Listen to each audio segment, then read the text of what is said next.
And I think it's very important to understand the way people feel and think in order to be a performer, because you need to know how people are going to react to things. And that aspect of it being a live performance is what makes it feel so special. It's a real feeling of connection that you have with the people that you perform for. You all have just released so much energy and emotion in the same space together. That's so tangible. It's in the air. It's like a real connection. Right. It's like a physical thing. Then somebody gets up there, talks about bananas, but we all know what he's talking about. What's your history? When did you move to Austin? It was a year and a half ago, something like that? 2 years ago? About. It was about 15, 16 months ago I got here, and I had never done comedy before, but for like 2 visits to an open mic in Santa Barbara, California.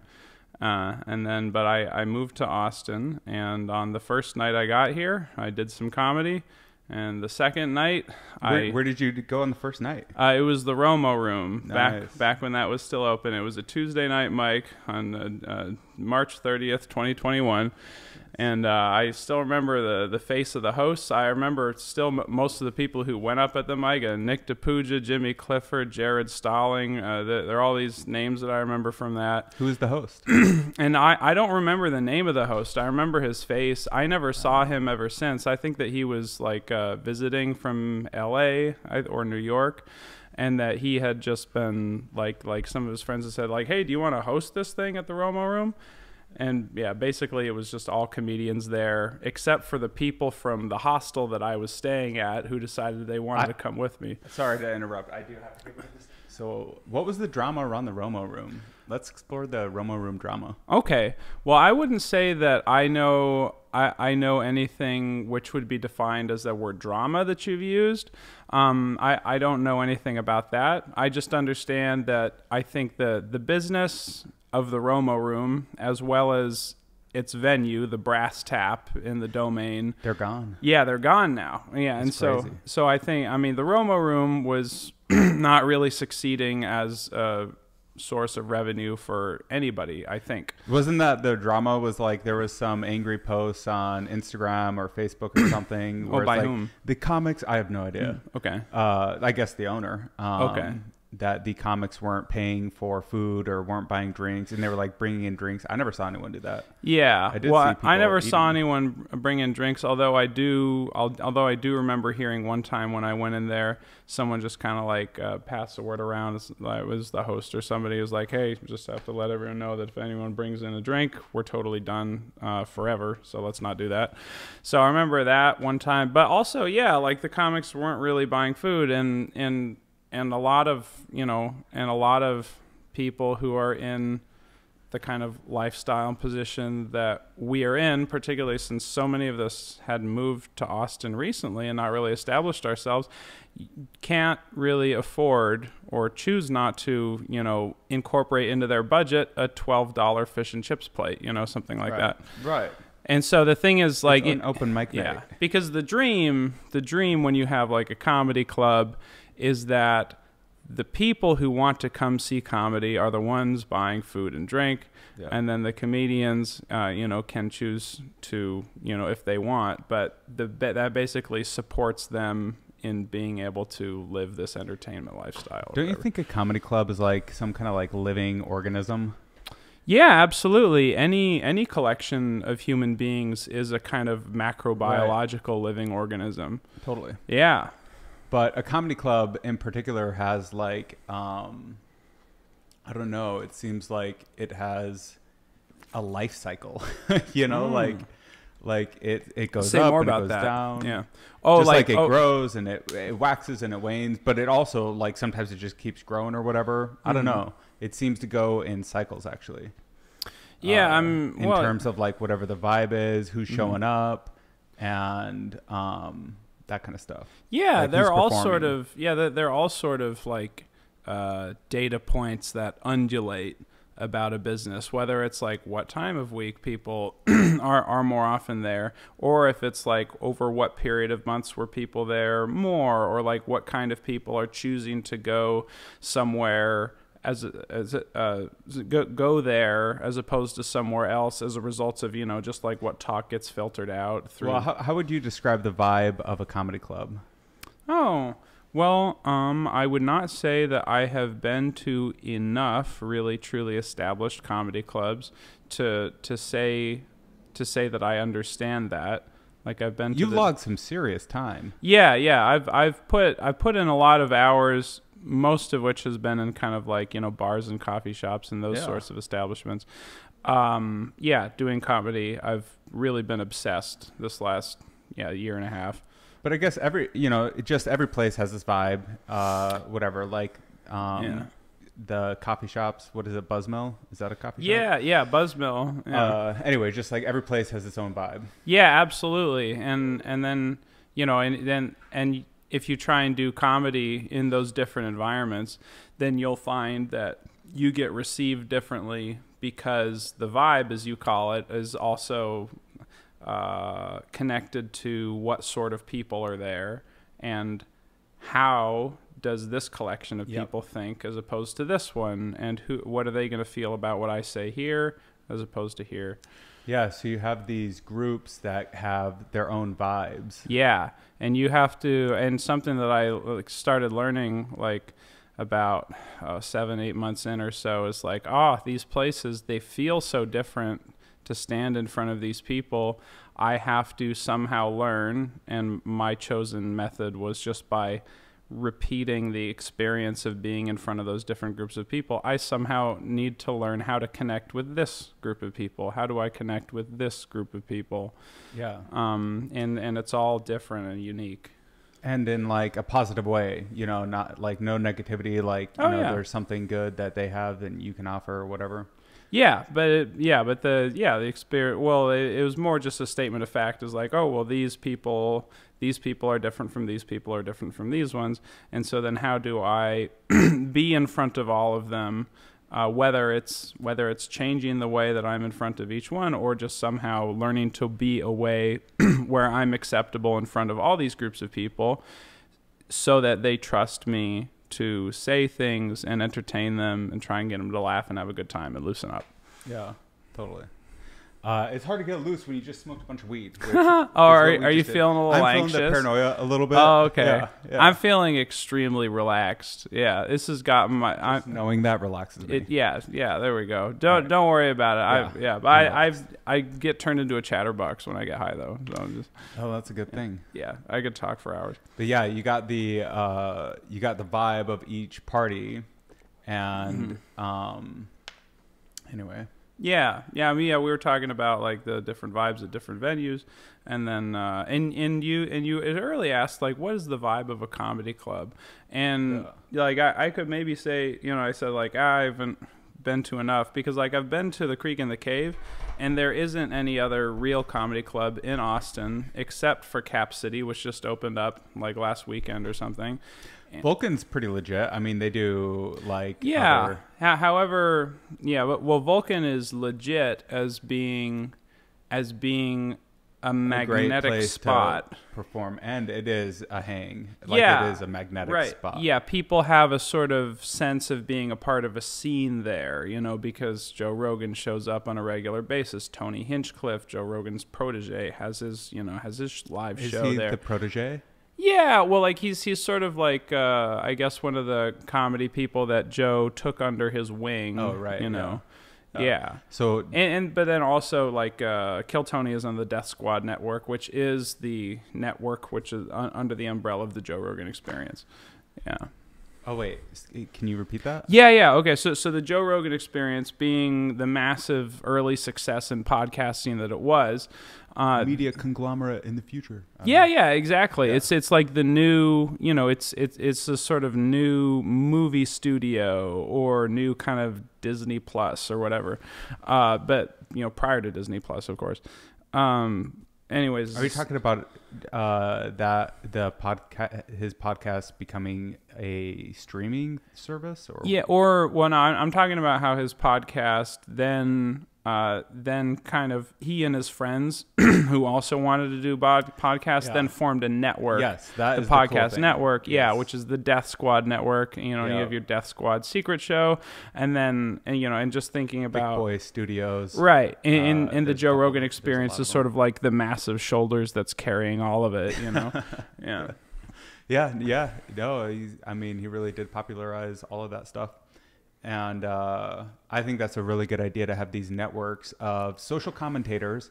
So like, that's what I really think a lot about podcasting. And, you know, there's all sorts of forms. People like tell stories and just report the news or whatever. Like there's all sorts of forms. But the comedians, I feel like it's a different way of doing social commentary. Because don't you think that's like a lot of what comedy is like, here's the world through my eyes. Yeah, I was listening to a Sebastian Maniscalco special the other night, which is 116 minutes of him going, I just don't like the way people act these days. You know, I was at the grocery store. You know, he starts complaining about people in the line at the grocery store, you know, yeah. He was like, you know, if you're going to invite a guy over to your apartment, be ready for the come over. When I invite a girl over, I'm like, hey, what do you want? Diet Coke? Yeah, well, Diet Coke, sparkling water, milk, I got it. Yeah. Beer? He said, I have Orangina. Who is that? That's Sebastian Maniscalco. He's like a Chicago guy who just, he talks like this. But that was in reply to what you said about how like you feel like comedy is like social commentary. Are you feeling anxious still, or are you kind of like settling in? I have a baseline anxiety that's always at 40%. So yeah, no, I'm not sort far of above baseline. I sort of feel that a bit myself. Like for instance, if I really kind of quiet down my mind and my body, I'll often feel a kind of like tension or kind of like a just chronic little pain. Do you do any like breathing or meditation? I haven't for a long time. Can we do some breathing? Sure. Yeah, let's do some Wim Hof breathing and see how it affects us. 11 minutes? Oh my God. Round number 1. Breathe in. Breathe out. And all the way in, all the way out.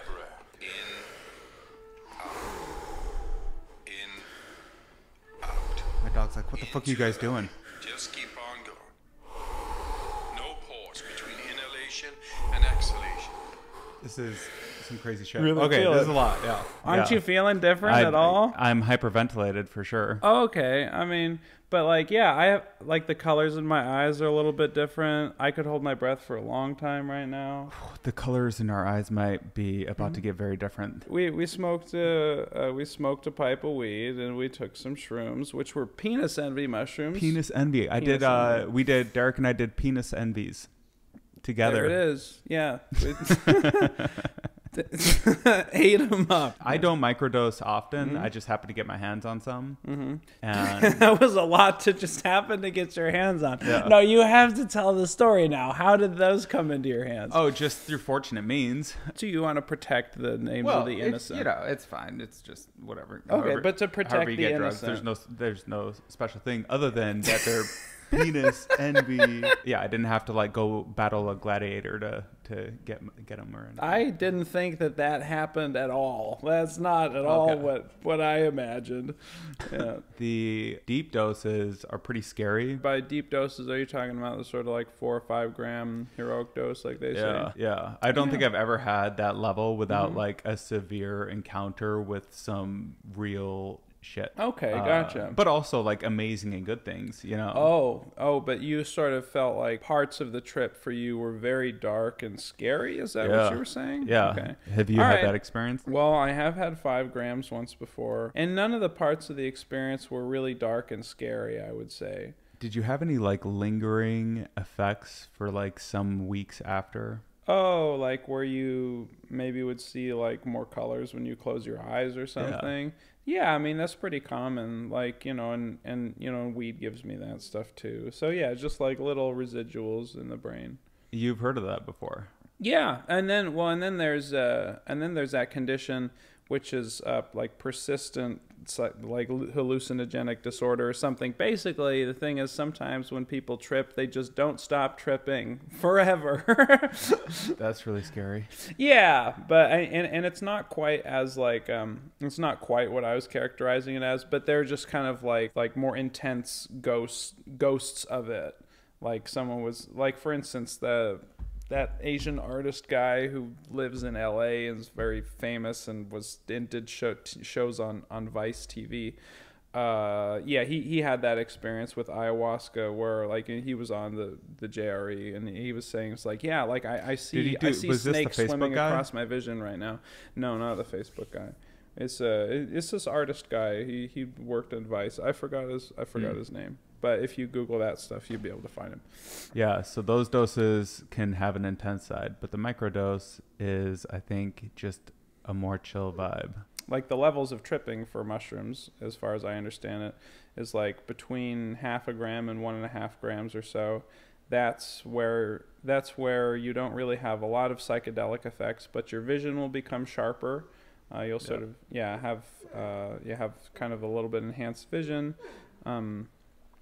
And you don't really feel any different.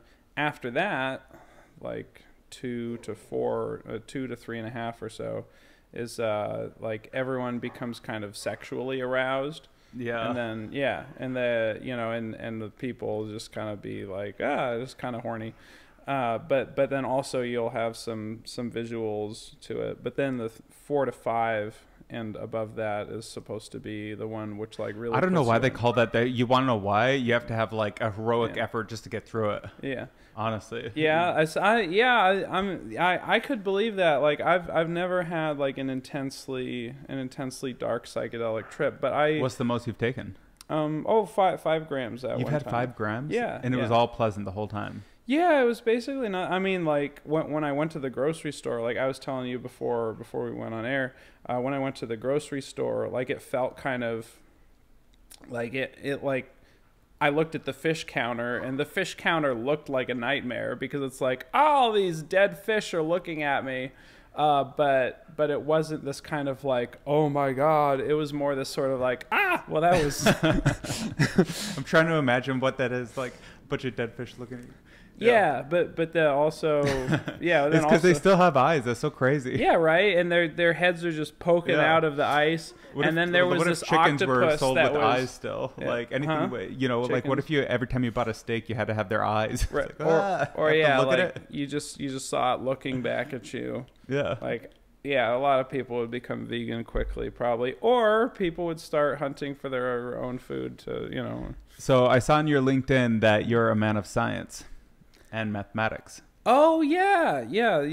Like what I studied in college, Mm-hmm. Yeah, I did a little research on Derek Dimpfl. Cool, thank you.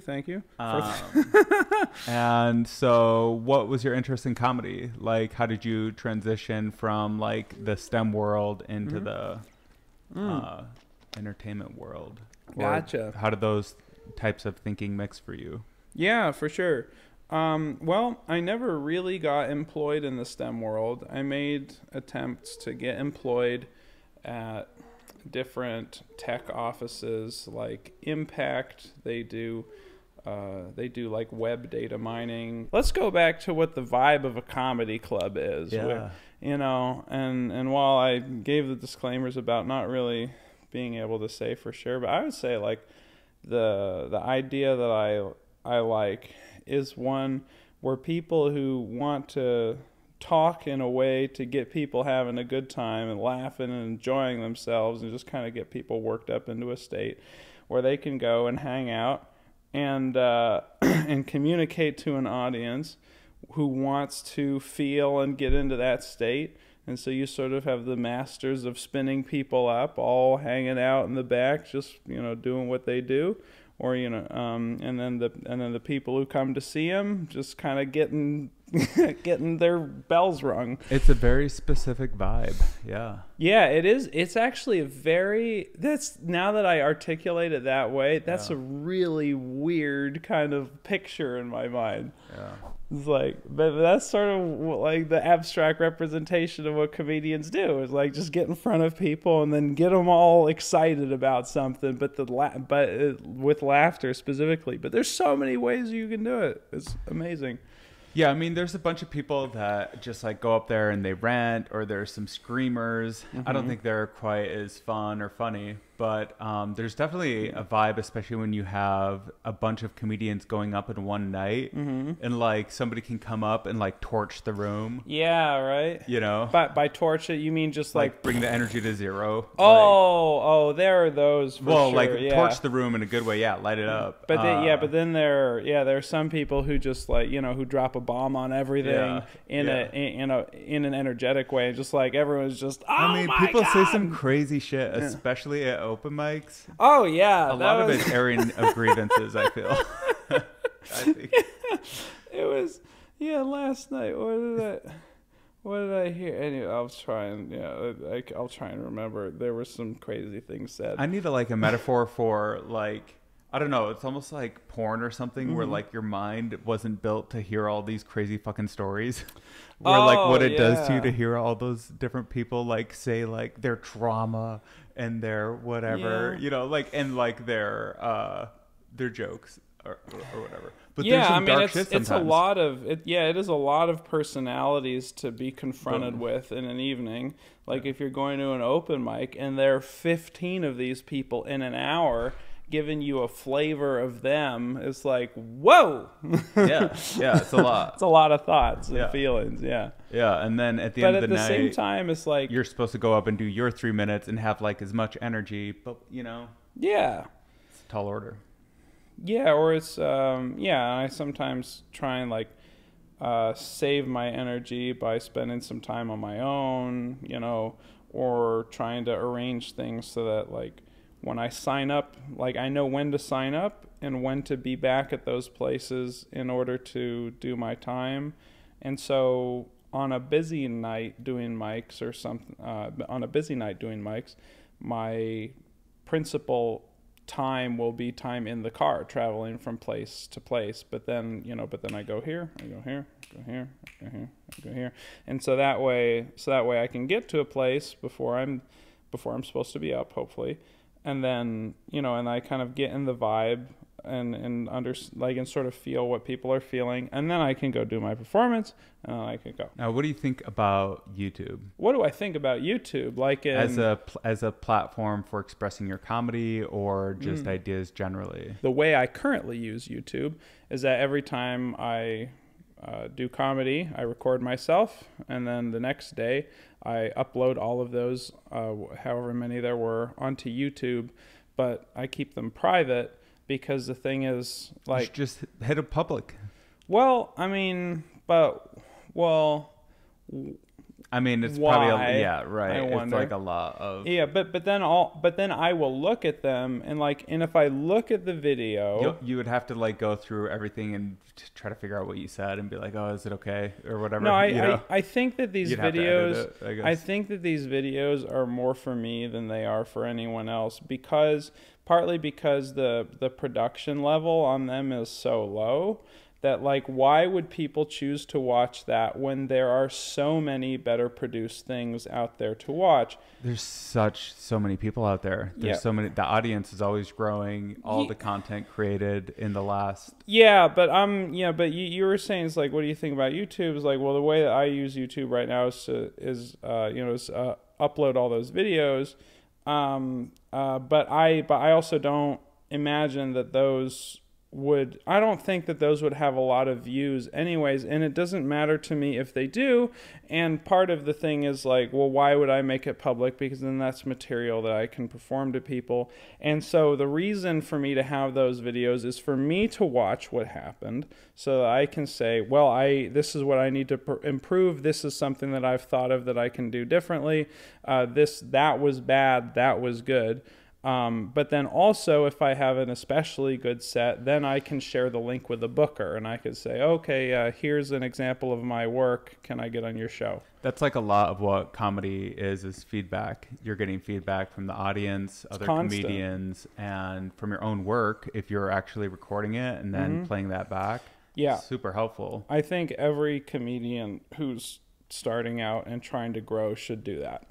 Yeah. Well, it's a great practice, but you'd have to do a lot of editing to put that on YouTube. The reason I brought that up is because you were remarking on the time it took to travel between different places, and one of the things I like about the idea of YouTube anyway is that you could just rant in front of the camera.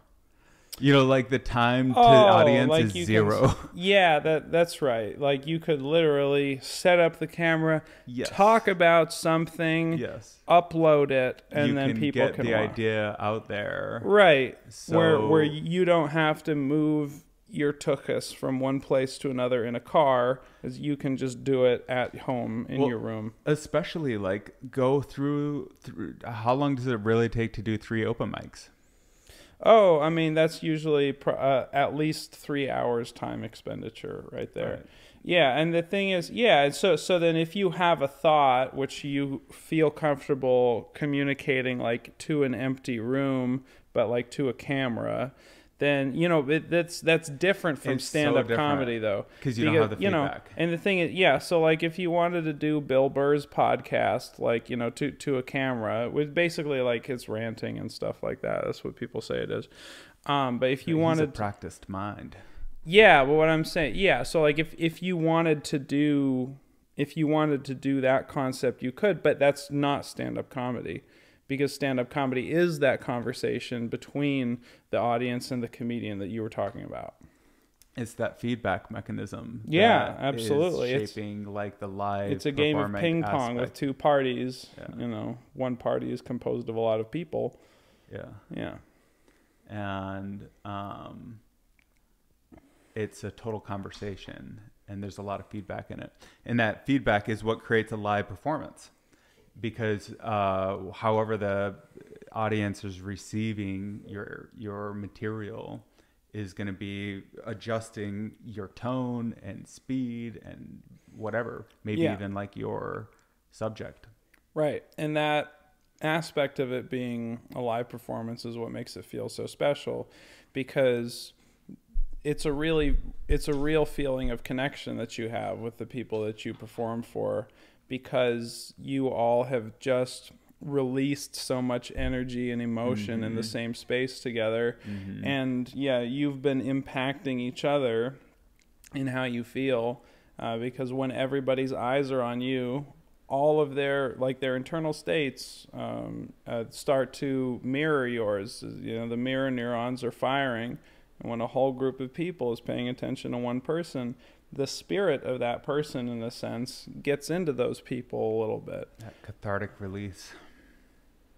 That's Is that the right word? Cathartic? Maybe not. Catharsis is sort of like ejecting emotions in order to get over some kind of thing that happened, which was usually just upsetting. like that shared emotion aspect. So yeah, but what really, I'm talking about, so whereas goes back to the catharsis is vibe. supposed to be like pushing your emotions out, and then what I'm thinking is like, because the way that picture gets painted in my head is like I've pushed my emotions out and now they're on other people. But what I'm talking about is catharsis pushing your emotions out, or is it like how would you describe a cathartic moment? Okay, well we'll just define it, we'll just Google the definition, because I want to make sure that I'm define cathartic. Yeah, it's psychological relief. It's that shared experience of we're all having the same vibe and energy together in this moment. Yeah, so that's so tangible. It's in the air. It's like a real connection. Right. It's like a physical thing. Yeah, right. I was about to explain the physiological aspect of it as far as I understand it. Yeah, well, the definition I have here is the process of releasing and thereby providing relief from strong or repressed emotions. And so I wasn't... Because there's a lot of repressed emotions that people have day to day, right? Well, I guess... Yeah, all right. Well, just even commuting to work, it's like, fuck. I guess a comedy is catharsis under this definition, because you're releasing and thereby providing relief from strong or repressed emotions. So like these strong emotions that we feel. Then somebody gets up there and then talks about bananas, but we all know what he's talking about. And we fucking hate this thing about, something about bananas. Yeah. Yeah. So that's for sure true. Now, what I was trying to communicate earlier when we were talking about, when I was talking about mirror neurons, is the fact that like when when you're up there on stage and all these people are paying attention to you, when people pay attention to each other, their biological states start to synchronize. There are mirror neurons that fire, and I wish I knew more about this to be more articulate about it, but there are mirror neurons that fire, and people become kind of into each other's alignment. And so then I also made a kind of metaphorical statement, which is to say the performer's spirit gets into everybody, which is to say there's some level of your physiological state which gets into other people when they're all paying attention to you. And that's especially why I feel it's so important as a performer to go up on the stage with a positive feeling, with a feeling of joy and happiness that I want to share with people.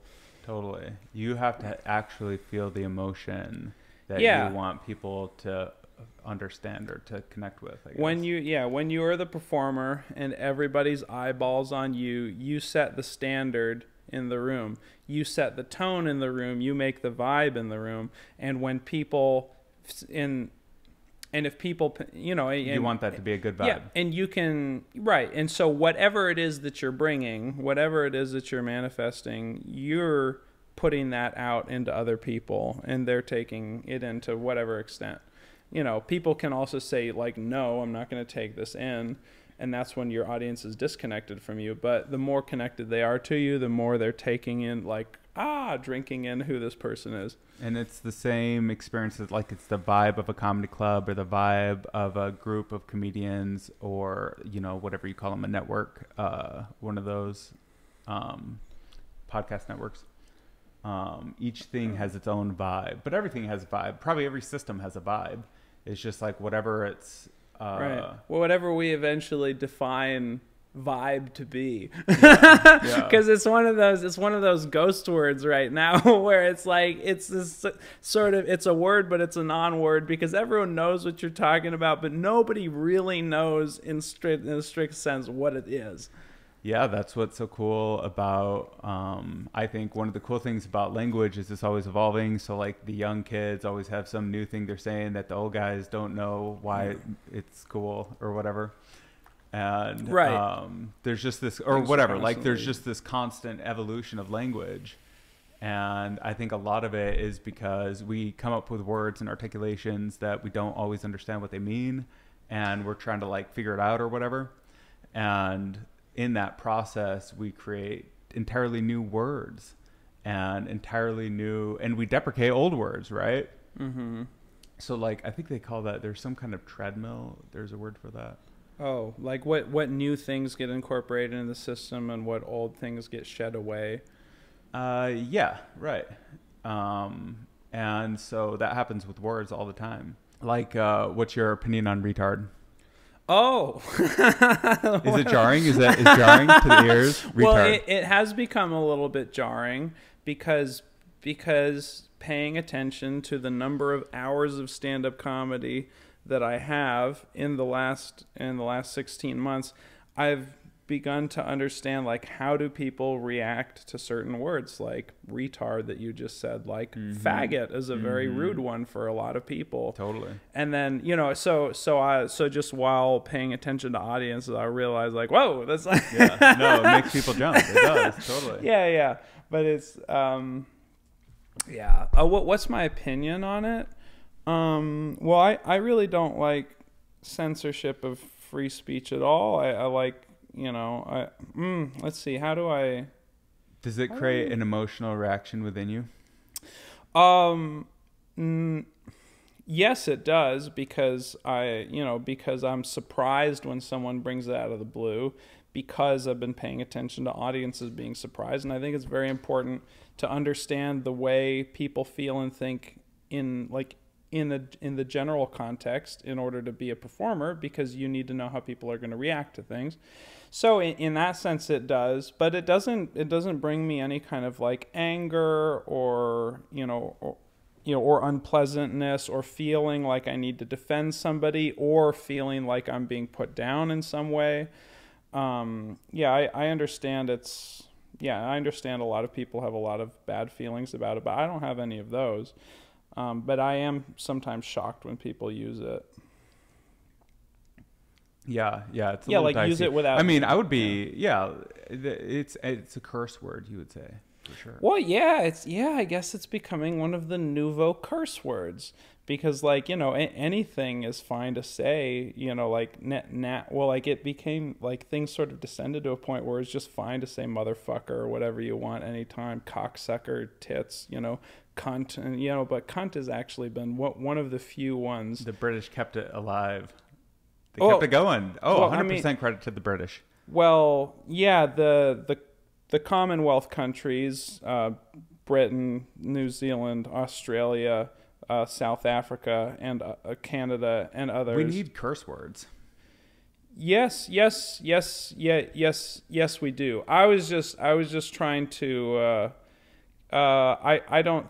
What I was saying initially about the word cunt is that I think it's one of the words in American parlance which has been unacceptable. And so, excuse me for saying it, but like we're just talking frankly. So, is one of the words which has been unacceptable throughout. Like it's all the. I don't think it ever became acceptable. But what I was talking about was that after the year 2000, there was sort of like an increasing looseness of language. People were like allowed to say whatever they want, and things became more and more acceptable. But I don't think that was ever one that was that became accepted as like, oh, you could just say that. But you're absolutely right about the British and the Australians and New Zealanders and South Africans. You know, using that word very loosely. He's like, oh, he's a sick cunt. He's like, oh, he's a good friend of mine. Yeah, they kept it alive. Yeah. I used to have this idea that like language was like magic, I guess, like a spell. Mm-hmm. And because it is crazy how you can say a word and it's like red ball in space, white ball dripping with red or whatever, paint, you know, like whatever it is. And then it'll paint a picture in someone's mind. It's like telepathy, totally communicating, connecting electricity in billions of neurons and having a sometimes even emotional. But like language is a spell, basically. Yeah. And in some degrees, because you can really make people feel something by saying something, which is crazy. I mean, that's obviously the whole point of comedy, right? Or I don't know, probably a lot of live entertainment. Yeah, is to communicate emotion. Yeah, the words people use do have a kind of magic to them. Yeah. And we label them as curse words. So do we have charms? Like, what is a charming word? Yeah, well, maybe the curse words are hexes in some way. You know, so like, oh, you fucking faggot. Yeah, it's like a hex. Like somehow it's a double-edged sword. But you know, but then you have but your if your words are more like charms, they're like it's like, oh, you look so nice today. It's so good to see you. You know. Yeah. Or like you know, or different kinds of spells that people have, like Yas Queen. You do look very nice today. That's a spell that puts a feeling into people. What? I was gonna say you do look very nice today. Thank you very much, Caleb. That's very kind. But it's like, for instance, we have like different kind of things that we chant, like Yas Queen and You Go Girl, and like or like Let's Go, like that. They're like certain things which people understand what those things mean. So a lot of what we've been talking about is this vibe, and what is that vibe? Like, how do you define it? That's a really interesting. Yeah, you know, if we are to, and I noticed how earlier you were sort of like drawing connections between all the different parts of the conversation, like kind of building a web between everything. If we would vibe, maybe we just need to talk about how everything is energy, and matter and energy are the same thing, time and space. MC². It's really fascinating. Isn't that so funny how that's like common knowledge now? Just that simple equation. And that is like it took infinity effort to create that knowledge. Or like and to now it's just so common. That. Yeah. Yeah. Everyone knows it. And that was the kind of thing that people used to taunt me with or like make fun of me like when I was a kid because I was so nerdy, like equals MC². And I'm like, all right, you dumb Californian. Wait, really? Oh yeah, all the time. I was such a They're nerd. mocking you for having knowledge. Oh yeah. It's not cool to be smart in L.A. They're so fucking stupid. So what's cool, to be dumb? Well, yeah, exactly. Because and I think part of it is because it doesn't necessarily take any kind of education to be a success in entertainment. So all these people who don't really have education but made success in entertainment had like there's this kind of like culture of feeling it's like, well, you don't need that, and like I didn't need to be smart, but look at me. And I think it's a really dumb and fucked up attitude, because just because you were a success without education doesn't mean there's nothing that it has to offer you, and you're a fool, and you know, and an ignorant fool at that, if you really think that. And there are many people in Los Angeles who do, and Who think that an education has no value? yeah, or like, you know, or who think that, you know, yeah, or who just downplay. Well, so how much of school do you think is socialization versus education? I know we're getting deep in there, but that's just a big one more. We can question. go one more thread. Like, come on. Yeah, no, we we're talking We've about got a other stack of things. like 4. All right. Let's get 12. We can get 12 going. You crazy bastard. Shut up. Okay, fine. All right, education and socialization. So the social aspect, I think, is probably the most fundamental aspect of school, because it is the most fundamental aspect of human beings. How are human beings together? Because human beings being together is the only purpose for human beings, because we die on our own. If a baby is not touched by anybody, it dies, even if it's given all of the nutrients and everything that it needs. It's so funny. We all have the same information. We all have the same facts. Anyway. Yeah, go for it. Yeah. But we all have the same information. We all have the same facts. And it's it's just been something I've been thinking about recently. What is the thing you've been thinking about recently? How everyone has the same ideas. Does anyone have a new idea that's their own? Probably a lot of people do, but like a lot of I think I have an idea that nobody people, has had before. Do you want to hear this one? 100%. Okay. All right. So I was. Do I hit this first? Sure. Why not? I'll help the idea come out. Yeah. Right. I need to think about what kind of background I need to explain. I had a very religious background. So like the Bible was very important. I had some very bad experiences which caused me to move further away from that area in order to keep myself straight, in order to protect myself. But I am also very interested in the Bible as a piece of history and something which has come out of our shared human history.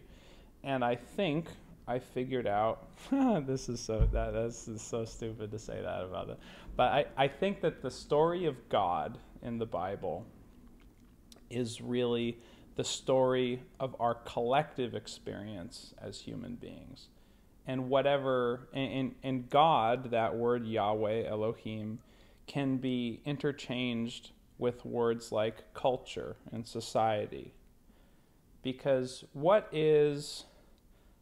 after the beginning stories, your Adam and Eve stories, your flood, which wipes people out stories, but you finally, after your Tower of Babel stories, when you have all these people who are so different trying to live together, the story of their shared story is the story of society, is the story of culture. Yeah. And then what does society and culture the ultimate begin distillation of society, culture, technology, and the future could be seen as God, I think, is what I'm taking from that.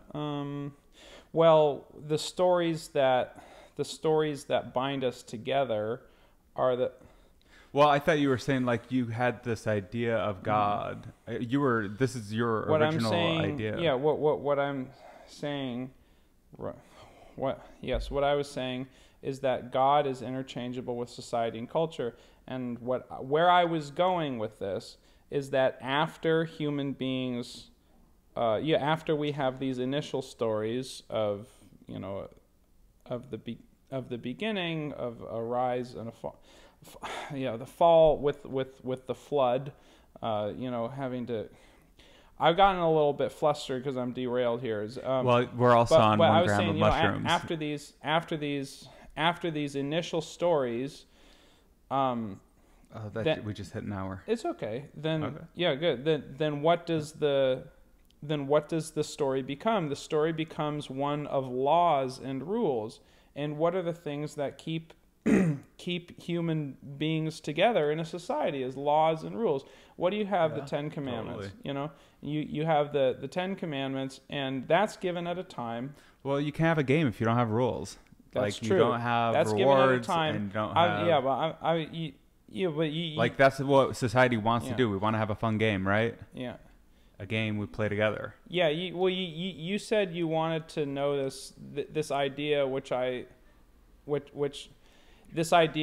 think is more or less original. I've never heard anyone say this before, and so I'm sharing it with you.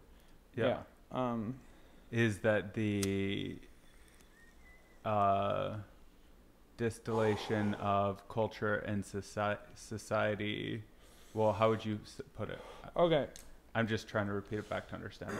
Yeah. What the Bible is really a story about humanity, but humanity's experiences living together, not some ghost old man who lives in space and has a house in a place called heaven. That's not what I'm talking. Well, first off, my firm belief is that heaven and hell are much more experiences that we give to ourselves here and now rather than places that we go when we die. Yeah, I've heard that idea. Heaven and hell is of your own making to a certain extent. Absolutely. People live in their own custom environments. I mean, even a car. And I think the degree to which, I think the degree to which you live in alignment with, in accordance with reality, is the degree to which you're in heaven right now, and the degree to which you're in conflict with reality and therefore bashing your head against a wall is a degree Kicking to against which the pricks. You're pushing against an immovable rock, and in doing so, you're making hell for yourself because you're struggling needlessly. I think people do it knowingly, because this is an idea I've been exploring. Everyone knows the right thing to do all the time. Mm-hmm. Everyone knows. Well, not everyone knows. No, not everyone knows all the rules. You don't Sometimes think so? People miss out on learning rules. Well, yeah, I guess if you're young and maybe you're a guy. It took me 25 years. 30 years to figure out the rules. Well, I'll tell you, just the other day, I had this idea in my head where I was going to go to a pool party, and one of my favorite things to do in the pool, every day I go swimming in a pool for 30 minutes, but most of it is underwater. I love to swim underwater and just kind of swim around and cruise around underwater in a weightless environment. And then I realized that's not an acceptable thing to do at a pool party, because people are generally at a pool party to stand around in a pool, and if you're cruising around underwater, people are going to think you're just checking people out. Why not just enjoy your cruise? Wait, why checking them out? Because if you're swimming around underwater, people are especially if there are a lot of people in the pool, they're going to think oh, what's he looking at, which is underwater. Oh, I didn't catch that you had visors on. No. I'm not saying I'm not saying I'm putting goggles on in that context. You think people would say "Oh, what's he looking at down there underwater?" Yeah, no. Don't you think that people would think it would be a social faux pas? It would definitely be a social faux pas. I don't think that's necessarily why. I think they'd just be "What is this weirdo swimming for?" I Well, I mean, why not? Like, it feels so good Maybe to that'll swim. be what they But say. that's my I have no personal. idea. Yeah, but it's not like. But you don't think that people would be thinking that like someone is checking them out underwater if he's How would you the check them only out one underwater? swimming in the pool? But you can't see anything underwater.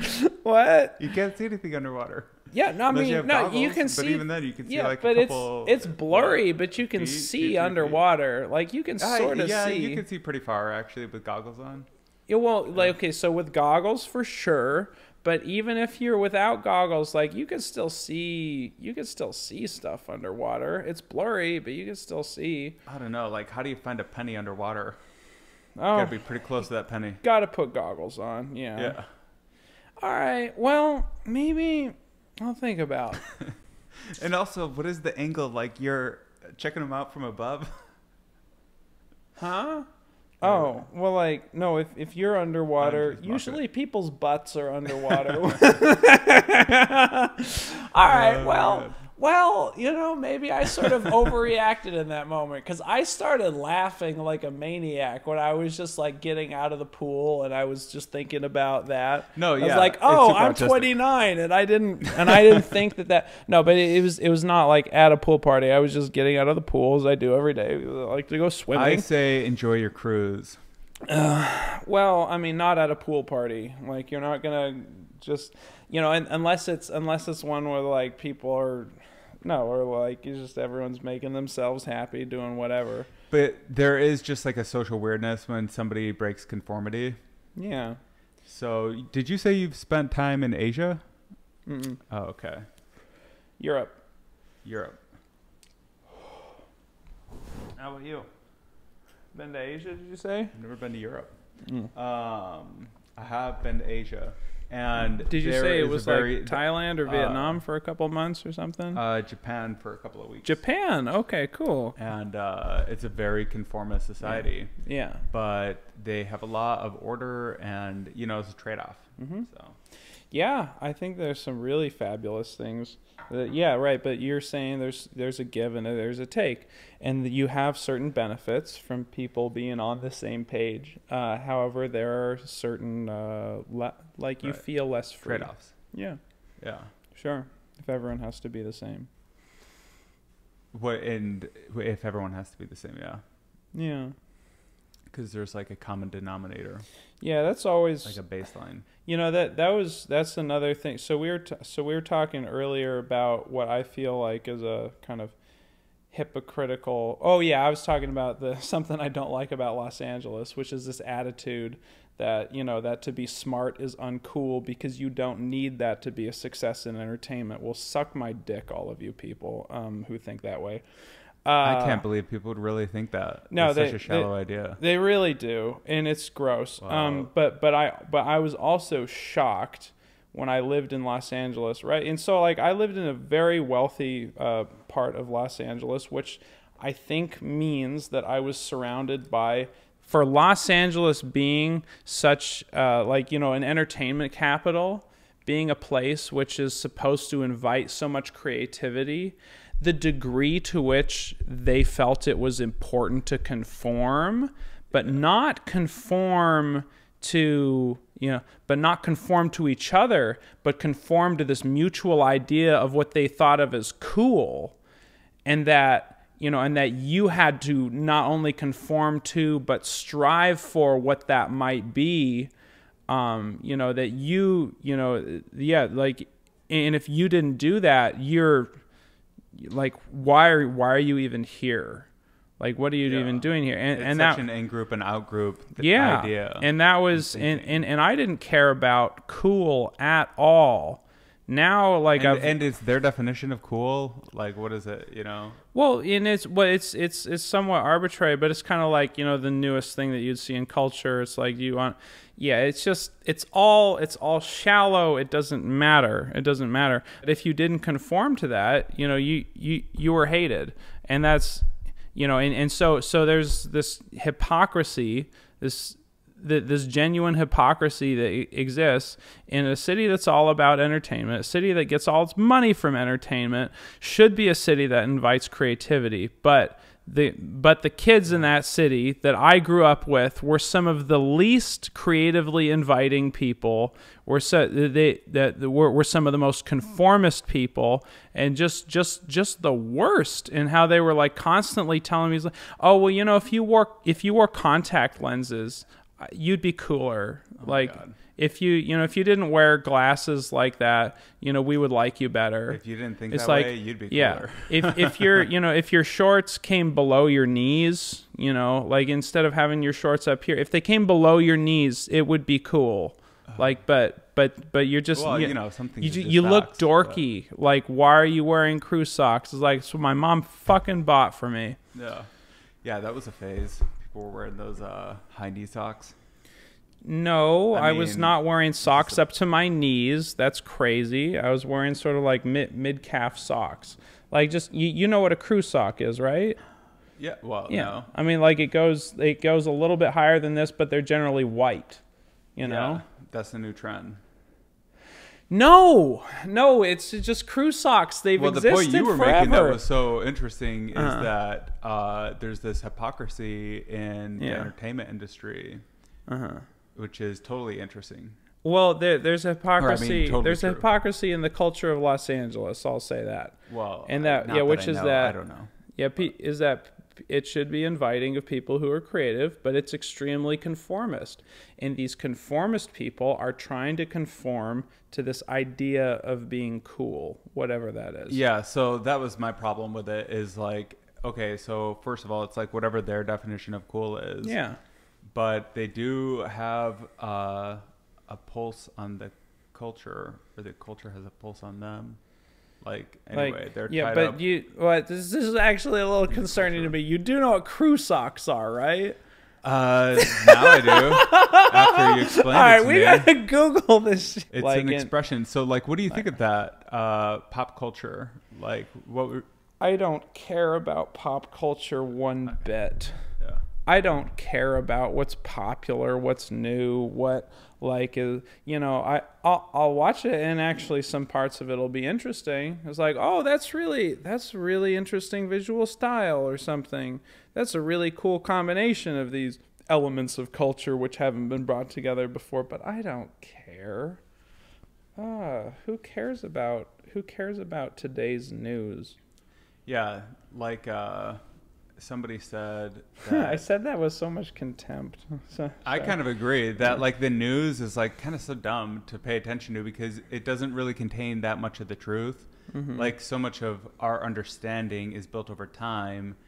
If you're going to take in the news, it should be as a distillation over the course of like 3 months, you know, like here's what we figured out over 3 months. Oh yeah. In the sort of sense that like, you know, history can't be written right after it happened because in order to understand it, you have to understand some of the deeper things about the context of those events in order to try and put them in their proper perspective. And researching the context of events is something which takes time. Yeah. It's like a sort of investigative kind of detective work, but then by the time you put those things together, then you're ready to say something about it. Yeah, it helps to be informed. It's history at that point, yeah. What do you mean is history? Oh, like that those events are history at that point. Right. Because you've taken enough time to understand what the whole picture was, and then you can put that out there as a story, which is history. Yeah. Yeah. It's kind of cool how history is a sort of self-defining field of human inquiry because people are so interested in the things that happen because things happening are what gives us emotional stimulus. So whether it's when someone smiled at you the other day or when the Capitol riots happened, like these are all moments in history which we've been impacted by. And that's what's so cool about stand-up is you have that emotional stimulus live from other people. Even if it's just like 4 other guys in the room, that's live feedback. Yeah. That's live I feedback. thought it was so funny a moment ago when you were saying yeah, like who cares about today's news? But then I was also thinking about like somebody watches two guys talk shit, you know, in front of a TV. It's like we're talking shit about the news, but here we are. Well, like, that was a bit I wanted to make was time. like somebody said that news is the first draft of history. And I was like, who reads the first draft of anything? Yeah, hell yeah. Like, why? Come on, I like that thought. Yeah. That's funny. That's funny. Yeah. That was the most awkward high five ever. Fuck yeah, we're having a blast. That's two intoxicated These individuals mushrooms are good attempt too. to have a high five. Talking about history and like what it and the way it defines itself by the process of making it. Because like people are interested in the things that happen, but then they codify that interest into text. You know, then you write it down, and then you communicate with words what happened. But now we have, you know, also television. Like you can record images, and then, you know, so it's not all just with the ears and with the abstract parts of the brain. Now it's engaging your senses with the eyes. So there's all, you know, all kinds of footage and like, you know, shit that you see. Like this, like it's a recording of an animal that like just made you giggle. It's like this cat behaving. It's like, well, that's also cat behavior. Yeah. Like what the heck else does that mean? Why does it make me laugh? This thing that happens. What's your definition for vibe? What is the vibe? The vibe is what we're all feeling. Okay. Yeah. Sure. Right. In any given context, like.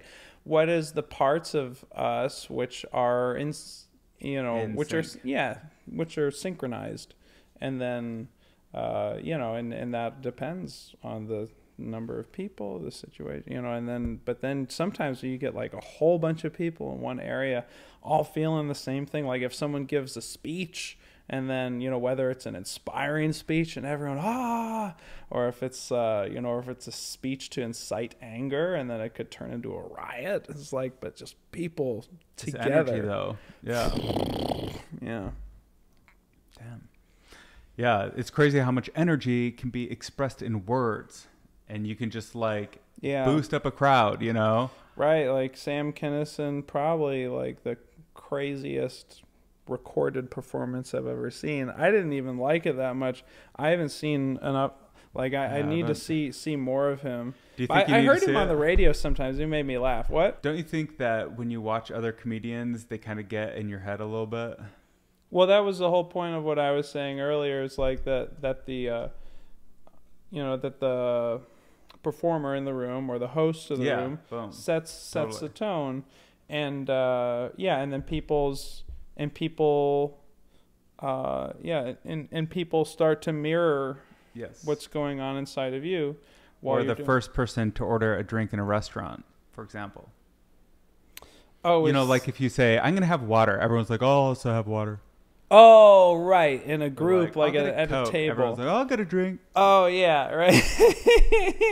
Well, usually the waiter prompts you. It's like, would you like something to drink? Yeah, but whatever the first person chooses, like whatever category, people, like if it's alcohol, people, you know, tend to follow along. And then we all take turns in saying what it is that we want. And it goes back to keeping up with the vibe or whatever. Yeah, I mean, just whatever people are doing together is... Yeah, that's such a broad term to try and define, though. Oh my God, yeah. How could you even put it into words? The vibe, or like what? That was so funny for someone to look at me so seriously and ask that question, like the vibe. But like what people are doing together, what people are feeling together. It's like that's such a huge, because that's like you're asking to define the whole human experience, like people together. What are all the ideas? I don't know. Is it too crazy? I think I heard you said. I feel like I'm being like held up against the wall. It's like, tell us. I don't know. Yeah. No. If you have any thoughts I was just saying about the impossibility of the task of defining this, and then you're saying like, what are all the ideas? And I'm like, I don't know if you can put that into words. I think that might be bigger than words. People's experiences together. That's so huge. There is like this shared experience. There is this like shared vibe. And what I'm curious about, one of the things is like, what is the vibe of Austin? What is the vibe of Austin comedy? What is the that's a cool question. versus LA comedy versus New York comedy versus anywhere else in the world comedy? Yeah. How could we? Right. Well, how could we define that? But all right. Well, let's just take the first of those questions that caught my attention as a fun subject for conversation. What is the vibe of Austin? That's a very interesting question. I don't know if I'm qualified to say, but I really just what's your opinion? I think like allowing people to do as they wish to and express themselves the way they want to within the boundaries of what's acceptable by society, but all of the other fake rules that don't exist, all the other fake rules that people make for themselves in their little clubs and groups and things, like, well, we don't really adhere to those. And I think that is a big part of the idea of what the city of Austin has agreed to do together. And that idea, keeping Austin weird, it's like, well, you just do however you want to be. But it's also about growth. Like, Austin has been growing, a growing community forever. Yeah, and you have a lot of, a lot of people in the tech space moving over here from all kinds of different places, but especially California. Yeah. Yeah, I think people come here wanting to grow whatever. And that kind of population, though, like the people moving here from, say, California with are the population that I really don't like that much, because they're sort of like the corporate normcore who then there's that side of it for sure. Yeah, and it's like so you had asked me about my background earlier, about my background. Popping that door open, just sure, that's fine. Yeah, let in some warm air, and you can let that. Yeah, let's let him in. There you go. He can be a part of the fam. Nico, over here. Yeah, man. You'd asked me about my history earlier, and it said like, well, I kind of had a hard time getting a job, and so I sort of feel like those kinds of companies I don't really have a good feeling about, because like if they weren't willing to hire someone who was obviously very intelligent and capable but just didn't understand how to fit in with your dumb bullshit, it's like, well, yeah, those connection errors can be hard. Yeah, but I think the important, but I think that the thing I really love about Austin is that people let each other act and feel and express themselves the way they want to. So long as it's acceptable by society, you're allowed to be you, and that's great. But it seems very dog friendly, outdoorsy, good time vibes. Yeah, that's what I got for Austin. Yeah, but I think that the sort of like the newer wave of like tech people from California moving in are kind of squashing that a little bit, because so much of that culture, which I was explaining, like coming from Los Angeles, 'cause I feel like a lot of that same culture exists in the corporate space, is like that one of conformity. And like, yeah, you have to be doing whatever's cool. Like, for instance, I went to an apartment building on Rainey Street, where I went to a pool party that someone had invited me to. But I just knew this one person who lived in the building, and then all of these hot young people just all over the place.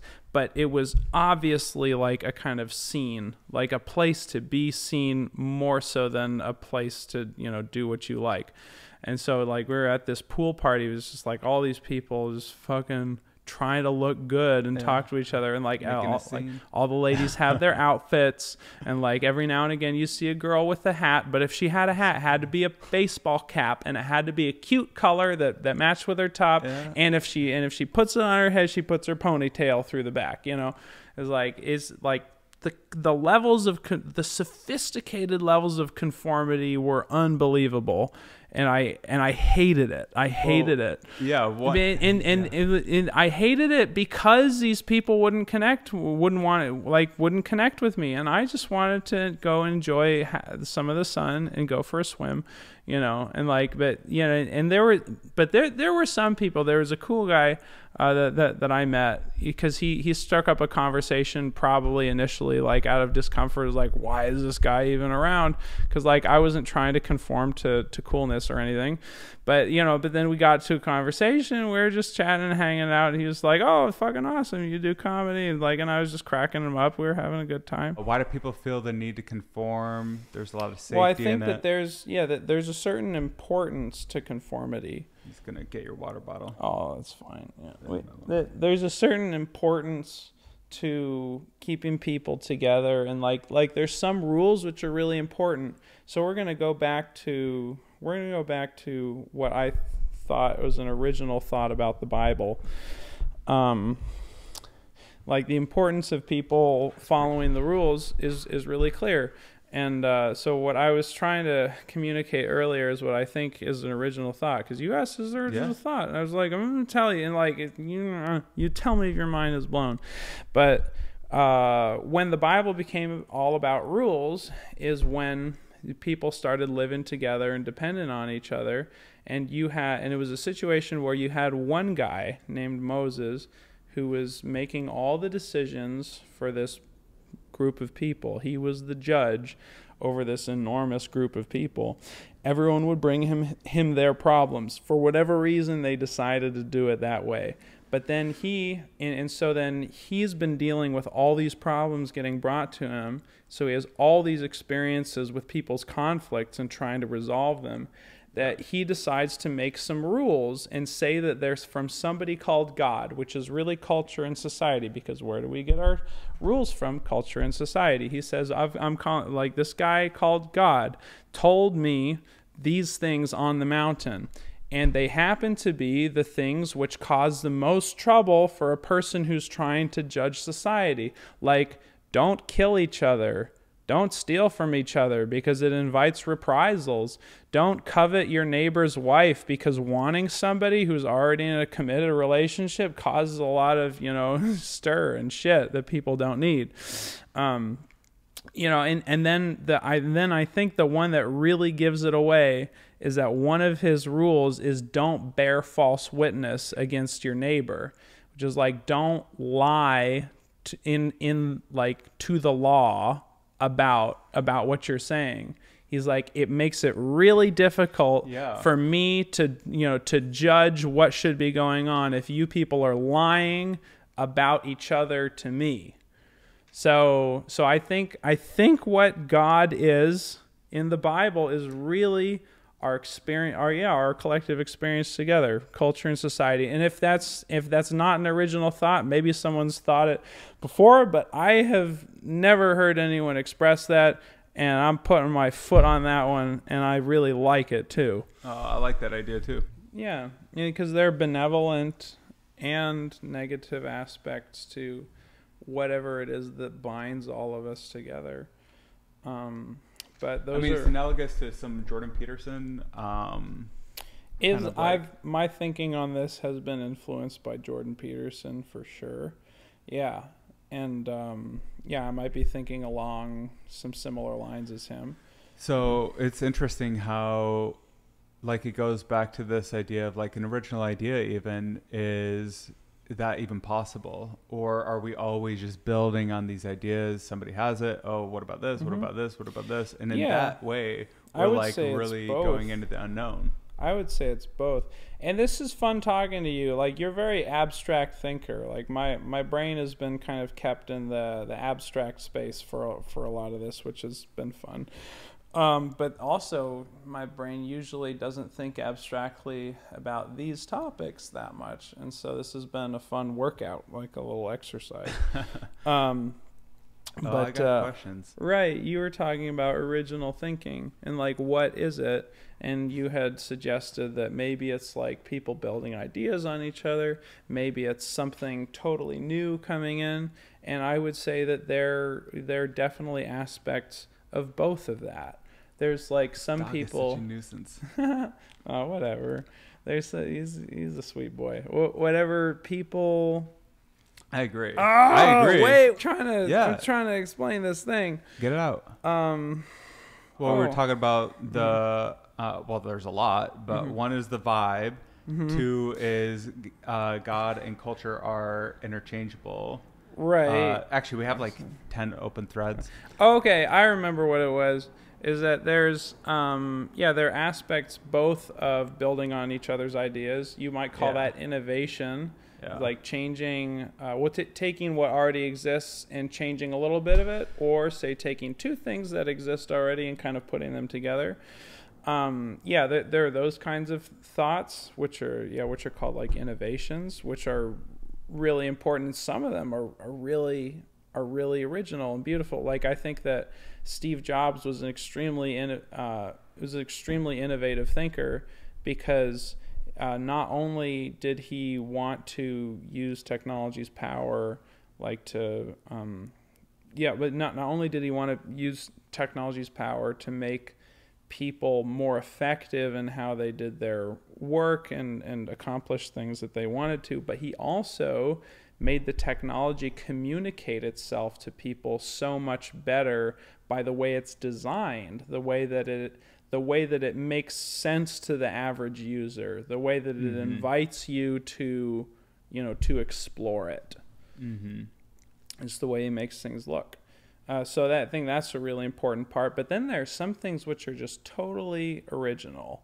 Like you think about Gene Wilder, the guy who played Willy Wonka, Willy Wonka and the Chocolate Factory, is just totally. Johnny Depp is another really kind of like original wild card. They're all characters. Yeah, but Casey Rocket, or darling of the Austin comedy scene, just people who are so original and off the wall and just his crab walk. I hope he does that forever or whatever. Oh yeah, he'll be crab walking in heaven. God bless.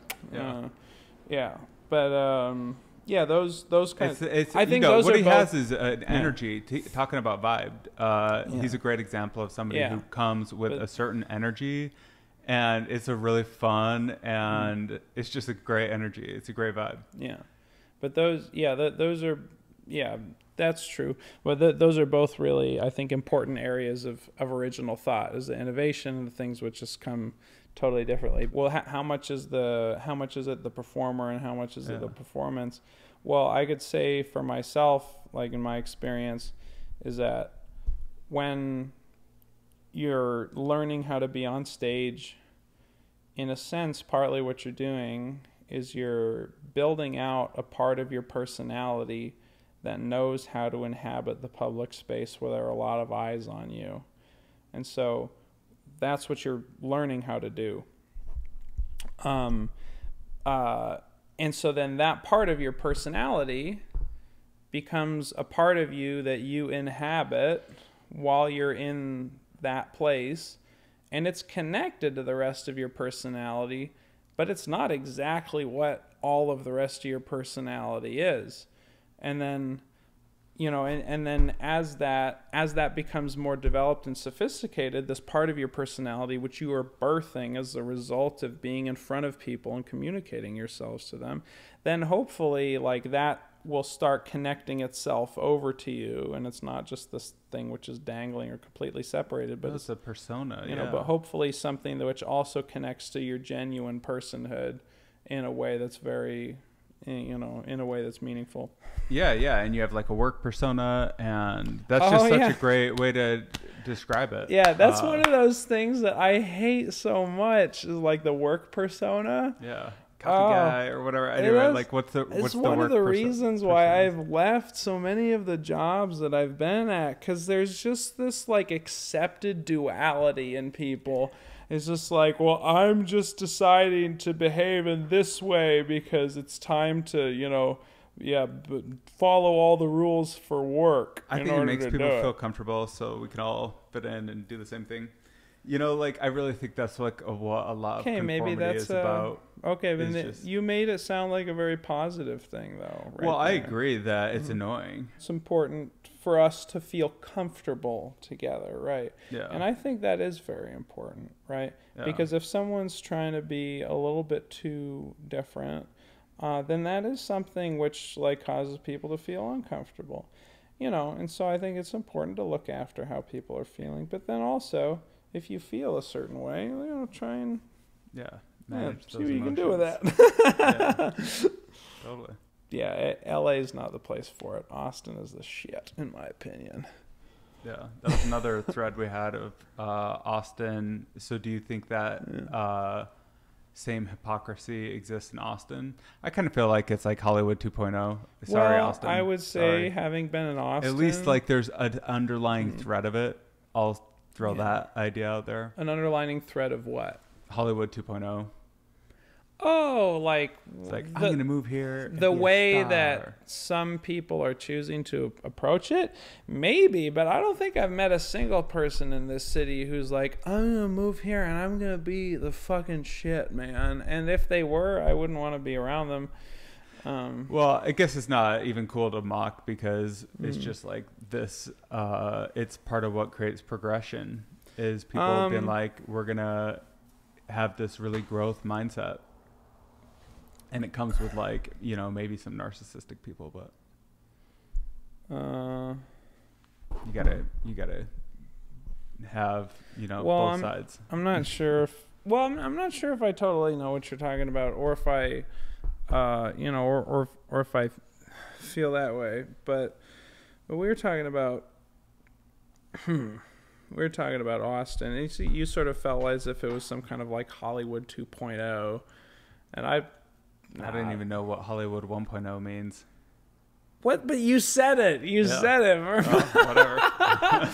You're just throwing words together so just irresponsibly. Jesus. It's, you know, it's fine. We'll find the holes along the way. I don't even know what Hollywood 1.0 means. What is well, we were describing it. Hollywood 1.0.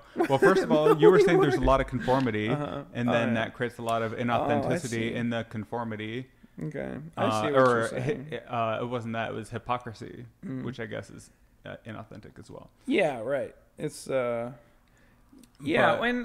although conformity isn't totally inauthentic, because you're talking about the importance of doing as each other does, so that we all feel comfortable. That's real important. Well, but I think you were saying the hypocrisy was more tied to, like, we want to have art and culture and all this great expression. But if you express yourself, then... But it's not... Yeah, right. That's discouraged. But or really, you can only express yourself in the limited bounds these ways, of, like, or, right? And I'm like, well, yeah. You know, who cares? I mean, one way to think of it is that yeah. it's an elaborate system that proves some knowledge that you've spent time, and I don't know. It's kind of like jargon. Like, what is the point of jargon? Well, a little bit to communicate that you understand how to communicate technically in that sphere. You know, like, or even a local parlance, or like the common language of Austin comics or whatever. Or or New York or every LA culture or has its own deviation on language. Yeah. What people are saying sometimes. Like that word, the vibe. There's like that belongs to a particular part of culture, a very big part of culture, which is kind of weird. Like where exactly does it have its fingers at, like, this word, the vibe? Like, how many people has it touched? How many people know who it says? And like, if you were to try and map that on human beings, it's like, well, but that word belongs to a subculture too. Yeah. And just to tie off on the hypocrisy part, it is so funny how they're encouraging the wrong thing. Like, what they ostensibly want is more art and culture and all these things, but that comes from what's new and different and on the outside and fringe. You know, like, that doesn't come from what's happened. That's come from what's never been. Yeah. And so to have real new culture you're creating something. I mean, a lot of Hollywood Right. is derivative, honestly. Like a lot of movies are just repeats of other movies or whatever. So Right, and you're being, but I think that you're making a really salient point about the hypocrisy is, is that they're not willing to accept something that's more like on the fringe, or but Yeah. the fact is that like everyone who's a human being is deserving of some kind of understanding and compassion and respect, no matter who they are. yeah, dude, the vibe, it's impossible to capture, but it's culture. Culture is God, and culture is also a little bit dual and fake and hypocritical. Yeah, hypocritical. That's And that's fine because there's a lot of beautiful things about culture too, though. But what is it going to be like? Everything perfectly right? Like nothing is that way.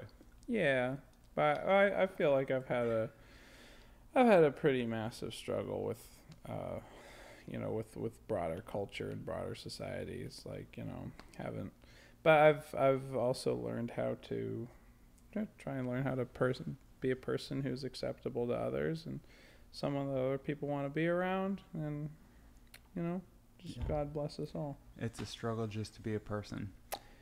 Yeah, well, to be a person in society, because you have your id, or like you have all your impulses and desires and wishes, getting crushed down by the super ego, which is all the shoulds and oughtn'ts and all the rest of it.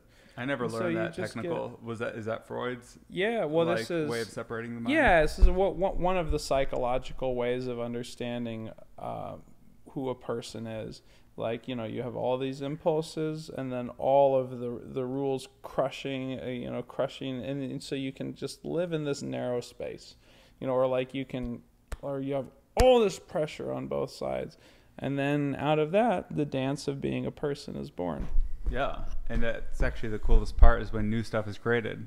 Yeah. From that dance. Yeah, you felt some fun new creations from the dance of life lately. Yeah, totally. I mean, I try to stay in that zone as much as I can. Okay, but to talk about some stuff that you've seen or in like new and fresh and fun. What's new and fresh and fun? I mean, for me personally, I don't know. I'm exploring social media in a new way. That's pretty fun. It's just like any new thing that you're trying to understand creates a lot of new connections in your mind and a lot of parallel thinking. And so there is, because like I've been hearing a lot of people say recently that if you know the way in one thing, then you know the way in everything. Yeah, if you know it in one, Chinese then wisdom, I guess. Asian broadly. wisdom. Yeah, it's a fun. Okay, yeah. Proverb or whatever. Right, and so you. And I think that I didn't even know, what does that mean? Can you explain that to me? Oh, well, I think part of it is that it's mysterious. It's like a hard thing to. It's sort of like poetic language, something that could mean so many things. Right. But it's I think it's a principle that applies to understanding something about one thing really well. Means that when you see that same pattern, whatever shape it takes elsewhere in life, you can recognize it. Yeah, seeing the through line. Right. Yeah, like for instance, like being able to spot, like like being able to spot genuine behavior and being able to spot hypocrisy, like being able to, like even if it's how you understand like the way that a screw turns into a socket, is like if you understand, that about, then you'll see it, in other situations with other screws and shit. Yeah. Yeah. Seeing the way in one way is the way that we see. I can't even say it. How do you even say it? Oh, I think it was like to know the way. To know the way in one way is to know the way broadly, something like that. Yeah. What was the original thing? It was just the common denominator and everything. Yeah. Yeah. This is like such a stoner discussion. That was about to say, but we have like this kind of like beautiful setup of like everything's, but has the equipment and all. We're just hanging out. Before we wrap up, just since we're good and high and on the vibe. Yeah. I'm just curious, what made you switch to comedy? Oh, like switch to comedy, but I was managing a dry cleaner before that. But I'd always wanted to be an entertainer. I like being in front of people. Yeah. Like okay. So is it about comedy or is smile. it entertainment? Like, is comedy a skill in a broader set for you, or is it the final destination? That's what I'm curious. I love comedy, about. and I'm trying to pursue success in comedy. But just like anything, it's connected with other things. And something I've been learning about since I've been trying to learn to be a comedian by going to open mics is learning how to be an entertainer, because that's a more fundamental. How do you be appealing to people, basically? Yeah. Well, and entertain and inform and educate and whatever is stimulating. Right. Whatever it is you want to put in the world by grabbing energetic. people's attention, that's entertainment. Yeah. And so so that's a much more broad. It's a much more abstract concept than comedy.